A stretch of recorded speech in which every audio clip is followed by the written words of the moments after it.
नमस्कार, श्याम की spiritual journey में आप सबका स्वागत है। चलिए देखते हैं भगवान श्री कृष्ण जी का संदेश आप सबके लिए। ये टाइमलेस जनरल और कलेक्टिव रीडिंग है और ये हम गीता डेक से संदेश निकालते हैं, ठीक है। फिर इसको क्लियर करते हैं थोड़ा। तो ये गाइडेंस की रीडिंग होती है और आप तक पहुँची है तो कुछ ना कुछ गाइडेंस आपके लिए ज़रूर होगा और मैसेज अपनी सिचुएशन के अनुसार रखिएगा। अगर आपको लगता है कि ज़रूरी है आपके लिए तो फिर उस गाइडेंस को फॉलो करिए, नहीं तो फिर स्किप कर दीजिए, ठीक है। अगर आप चैनल पर नए हैं, अभी तक आप इसे सब्सक्राइब नहीं किए हैं तो इसे सपोर्ट करने के लिए सब्सक्राइब कर दीजिए। अगर सब्सक्राइब किए हैं, थैंक यू सो मच, दिल से धन्यवाद, शुक्रिया। बेल जरूर प्रेस करिएगा जिससे हम जो भी रीडिंग ले आए आप तक सबसे पहले पहुंचती रहे, ठीक है। पर्ल आने थ्रेड, मोती में धागा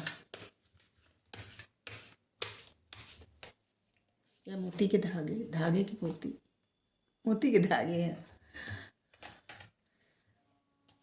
कवर्ड सोल,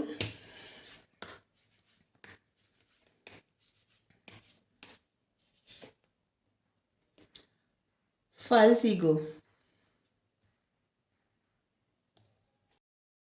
और यहाँ है सक्सेस इन योगा। यहाँ पे भगवान कहते हैं कि हे अर्जुन, तुम सफलता असफलता इस पे ध्यान मत दो। हार होगी जीत होगी युद्ध में क्या होगा, इस सब पे ध्यान दो ही मत।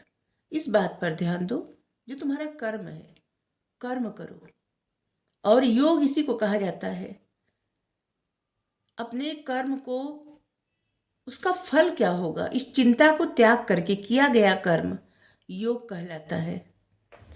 तो आप सबके लिए गाइडेंस भी यही है कि जो भी कर्म आपका है उसे चिंता त्याग करके वो कर्म करिए। फल आप चाहें न चाहें, फल भगवान वही देते हैं जो उनको देना होता है, ठीक है। तो इसलिए फल की चिंता त्यागिए और जो आपके कर्म है उस कर्म से पीछे न हटे। और इसी को कर्म योग कहा जाता है कि फल की चिंता किए बिना कर्म करना। जैसे यहाँ पे रीडिंग कर रहे हैं तो इसके व्यू क्या आएंगे, क्या होगा, लोग पसंद करेंगे नहीं पसंद करेंगे, क्या कहेंगे क्या नहीं कहेंगे। अगर इस बात की पहले से हम चिंता करने लगे तो फिर हम नहीं कर पाएंगे कुछ, फिर हमको डर लगने लगेगा। लेकिन अगर ये सब त्याग करके कि जो होगा प्रभु जाने, और बस ये हमें कर्म मिला है तो हम इस कर्म को पूरी ईमानदारी से निभाएंगे, सिर्फ इतना है, ठीक है। भगवान जिस तरह से धागा रहता है ना, मोती को पिरोए रहता है, उसी तरह से ईश्वर है। प्रकृति में जितने जीव हैं, सब कुछ प्रकृति, पूरी प्रकृति, इंसान जानवर पशु पक्षी जीव कीड़ा मकोड़ा, जितना सब कुछ है सब उन्हीं से है। और बस उनमें ऐसे ही पिरोया गया है जैसे धागे में मोती। कुछ भी उनसे पृथक नहीं है, उनसे अलग नहीं है।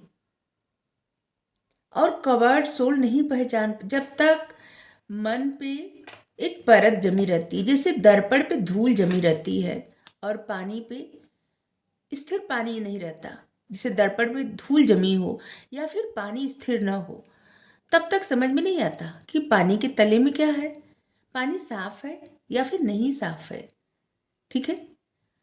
और दर्पण का धूल जब साफ करें तभी कुछ साफ साफ दिखाई देता है, नहीं तो नहीं दिखाई देता।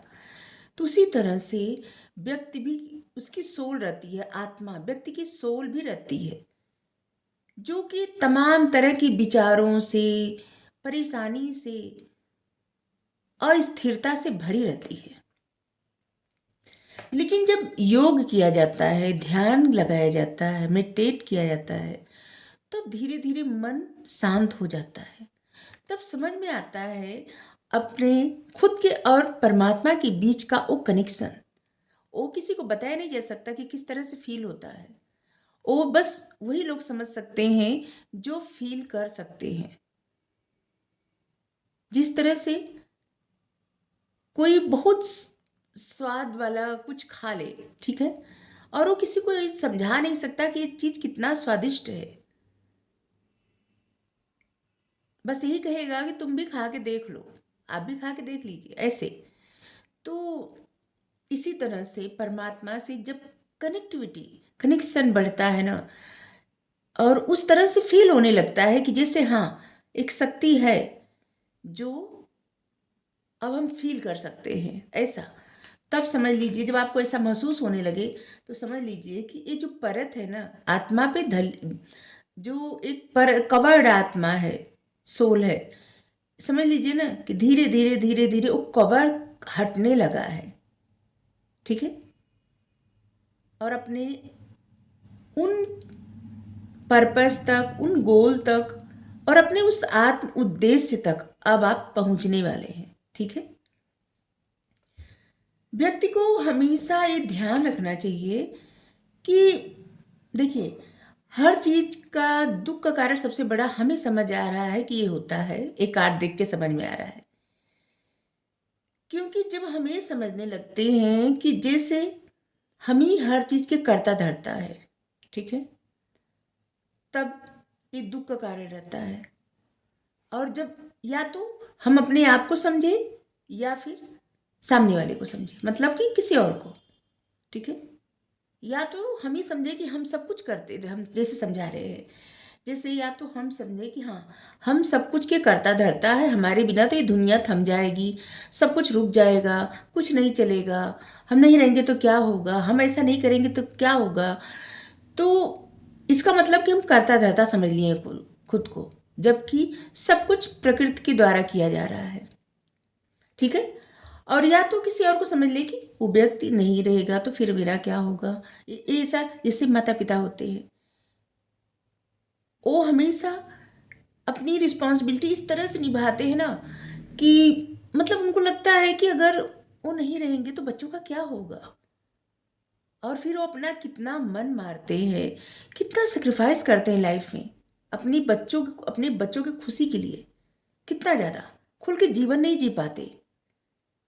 और जब वो इस दुनिया से चले जाते हैं, कोई बच्चा साथ नहीं जाता, सब रहते हैं, सब हंसने भी लगते हैं, खाने भी लगते हैं, अपनी लाइफ जीने भी लगते हैं। लोग रहते हैं, जीते हैं, खाते हैं, मस्त अपनी लाइफ जीते हैं, किसी के बिना कुछ भी रुकता नहीं है। लेकिन जब जो चला जाता है वो ये बात नहीं समझ पाता, और जाने के बाद शायद वहां से देखता होगा तो सोचता होगा मेरे बिना तो दुनिया रुकी ही नहीं। तो इसी तरह से जो भी व्यक्ति चला जाता है दुनिया से और देखता है कि मेरे बिना तो कुछ नहीं रुका है, व्यर्थ में हम इतना सोच रहे थे, तो उसी तरह से यहाँ पे है, प्रकृति के द्वारा सब कुछ किया कराया जाता है। स्वयं को सब लोग ऐसे ना अपनी जिंदगी खुल के नहीं जी पाते, उनको लगता है या तो हम सब कुछ करने वाले हैं या तो कोई और व्यक्ति है जो हमारे लिए करता है, दोनों हो सकता है। ठीक है, किसी किसी के लिए कोई और व्यक्ति और किसी किसी के लिए खुद ही समझ है कि हम ही सब कुछ सबके लिए करते हैं। लेकिन यहाँ पे कृष्ण भगवान जी जब अर्जुन कहते हैं कि हे हे कृष्णा, हे केशव, हम अपने कुटुंबवासियों को, अपने परिवारजनों को मरने का कारण नहीं बन सकते, उनकी मृत्यु का कारण नहीं बन सकते। तो भगवान कहते हैं कि क्या तुम जानते हो कि तुम नहीं मारोगे तो ये नहीं मरेंगे, तुम नहीं मारोगे तब भी इस समय लिखा गया है मरेंगे तब भी, और तुम मारोगे तब भी। तुम अपने आप को क्यों इतना श्रेय ले रहे हो कि तुम नहीं करोगे तो ये नहीं होगा और तुम करोगे तभी होगा। और तुम जब ये कह रहे हो कि युद्ध जीतने के लिए, क्या तुमको पता है तुम जीतोगे ही, हार भी सकते हो, तुमको कुछ नहीं पता। तुम अपने कर्म करो, फल की चिंता मत करो, तुम चाहो न चाहो फिर भी वही होगा जो प्रकृति चाहती है, प्रकृति जो कराती है। प्रकृति मतलब परमात्मा, परमात्मा जो कराते हैं वही होता है। और अर्जुन को तब दिखाते हैं कि तुमने, जब वो अपना विराट स्वरूप दिखाते हैं कि किस तरह से सभी लोग उनके मुख में जा रहे हैं भगवान के, और फिर एक तरह से जन्म होता है, एक तरह से मृत्यु होती है, और सब उन्हीं से स्टार्ट होता है, उन्हीं पे खत्म होता है। तब अर्जुन को समझ में आता है कि हाँ हम तो कुछ नहीं है, व्यर्थ में फिक्र कर रहे थे। तो यहाँ पे यही समझाया जा रहा है कि दुख का कारण सब यही होता है, या तो किसी और को करता धरता समझ ले या तो खुद को करता धरता समझ ले। जबकि सब कुछ प्रकृति के द्वारा किया जाता है। और इस हमें लग ही रहा था कि आज कुछ अलग मैसेज आएगा कुछ नया, क्योंकि यहाँ पे जो कार्ड आया है वो कार्ड है जब वृंदावन से कृष्ण भगवान जाते हैं मथुरा और कंस का वध करते हैं, और फिर वहाँ से उनकी एक नई जर्नी स्टार्ट होती है जब द्वारिकाधीश बनते हैं। और इसके बाद फिर महाभारत का युद्ध होता है, गीता का ज्ञान वहाँ पे देते हैं। तो वहाँ से जब वृंदावन से मथुरा जाते हैं तो उस वक्त उनकी न्यू जर्नी स्टार्ट होती है। तो हमें लग रहा था कि आज कुछ नया कुछ अलग मैसेज आएगा। आप सबके लिए समझ लीजिए ना कि आपकी लाइफ का एक नया फेज, न्यू चैप्टर स्टार्ट हो रहा है। उसे पॉजिटिव माइंडसेट के साथ लीजिए। कंप्रोमाइज,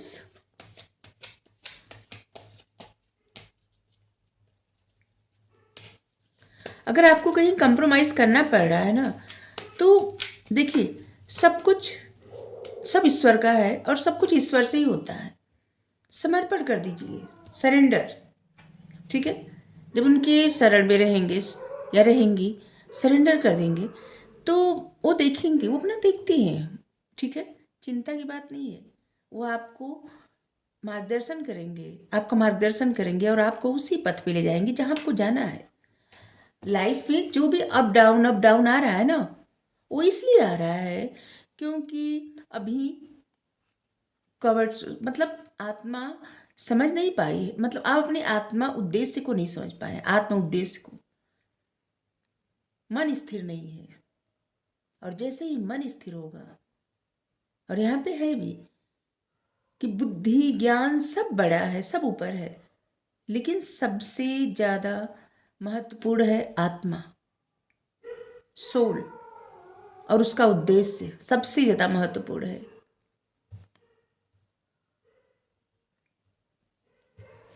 और ये तब तक व्यक्ति नहीं समझ सकता जब तक अपने मन को स्थिर नहीं करता।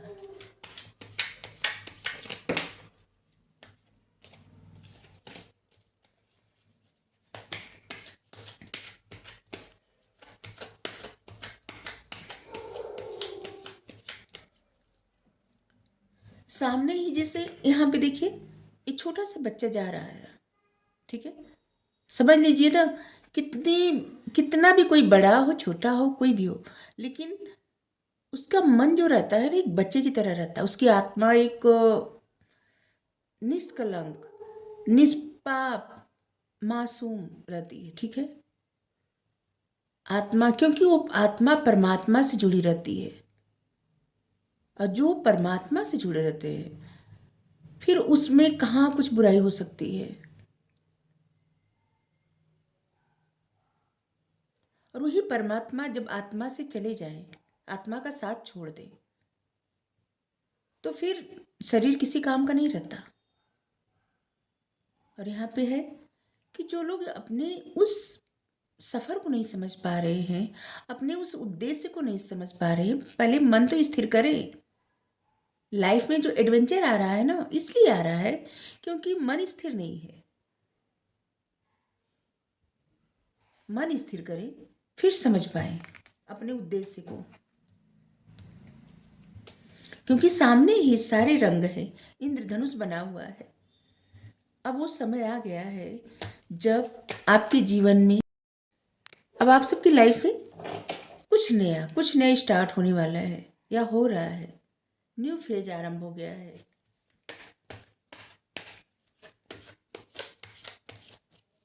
और बहुत जल्द आपको अपने जीवन का एक कलर दिखेगा, इंद्रधनुष।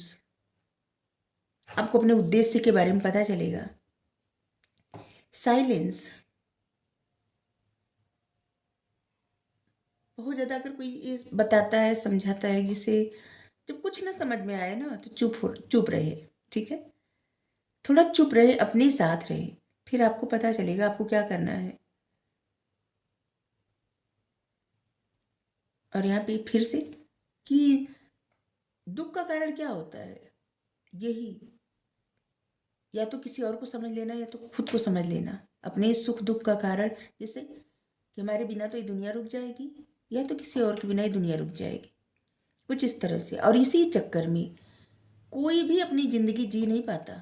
और ख़ास देखिए, आपके अंदर ना वो सारे गुण हैं, ठीक है, जिससे देखिए आपके मन में शांति भी है, आपके पास बुद्धि भी है, ज्ञान भी है, सहनशीलता भी है, समझदारी भी है, ठीक है। एक तरह से ना आपके इर्द गिर्द सारी चीज़ें घूमती रहती हैं और आपको ही अपने बारे में इन सब चीज़ों के से आप उतनी ज़्यादा अवेयर नहीं है, ठीक है। तो अब समय आ गया है आपको अवेयर होने का।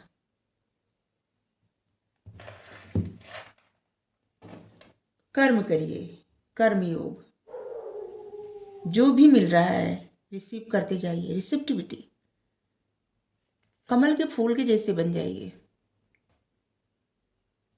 कोई अच्छा कर रहा है, बुरा कर रहा है, बस एकदम प्रभाव मत आने दीजिए खुद पे, खुद पर प्रभाव मत पड़ने दीजिए किसी की बात का। जैसे अच्छी बात का प्रभाव अगर पड़ेगा तो अहंकार आ जाएगा, अगर गलत बात का प्रभाव पड़ेगा तो कॉन्फिडेंस डाउन हो जाएगा। तो कमल के फूल के जैसे बन जाइए, कुछ भी प्रभाव ना पड़े। जब आप किसी और की बात सुन के आगे बढ़ेंगे जीवन में, तब तब आपको बर्डन होगा, ठीक है, तब तब आपको थकावट महसूस होगी, रास्ते समझ नहीं आएंगे। जब आप अपने मन की सुनेंगे और सब कुछ परमात्मा पे सरेंडर करके, फिर आपको समझ में आएगा कि आपको क्या करना है। ओके। गिल्ट, गिल्ट से तो बाहर निकलिए। जीवन में बहुत कुछ ऐसा है जो देखने के लिए, समझने के लिए कितना अच्छा, मतलब बहुत कुछ ऐसा है। जब तक आप गिल्ट में रहेंगे ना, तब तक आपको स्ट्रगल रहेगी जीवन में। और जैसे ही आपको बहुत सारी अपॉर्चुनिटी दिखने लगेगी गिल्ट से बाहर आते ही, वैसे ही बहुत सारे ऐसे समय आएंगे जहाँ पे आप खुशियाँ मना सकते हैं, सेलिब्रेट कर सकते हैं। 8 number struggle, 8 number success, abundance, ठीक है।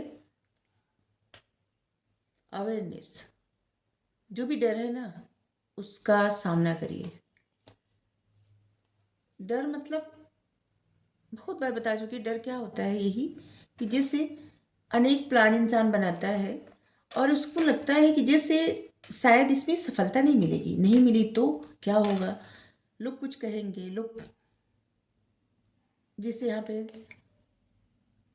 कि आपके सामने ही सब कुछ दिख रहा है और आपको लग रहा है कि नहीं ताला बंद है, जबकि यहाँ पे ताला ये खुला हुआ है, यहीं पे चाबी भी है।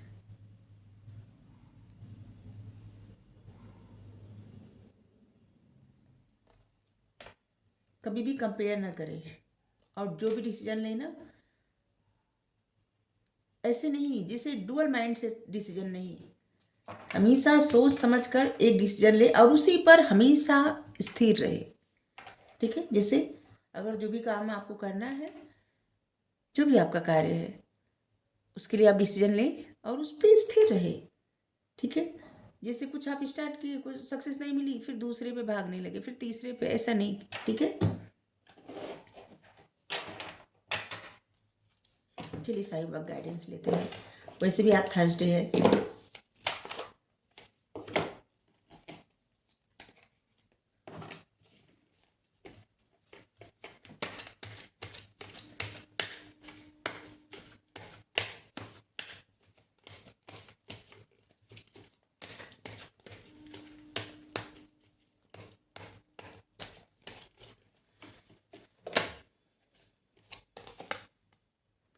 रूहानी समूह से कोई व्यक्ति अगर आपकी मदद करने की कोशिश करे तो इसे स्वीकार करिए। आपकी सोल फैमिली जो है, ठीक है, उसमें से अगर आपको कोई मदद करने का कोशिश करे तो उसे स्वीकार करें, ठीक है। तारतम्य, मन, शरीर और आत्मा में तारतम्य साधिए, ये सभी तत्वों का संतुलन साधने में सहायक होगा। मेडिटेट करिए, मन स्थिर करिए। पूरी रीडिंग ही इसी पे थी, मन स्थिर करने पे, ठीक है। तो आपको रीडिंग अच्छी लगी जरूर बताइए। Thank you so much. Radhe Radhe.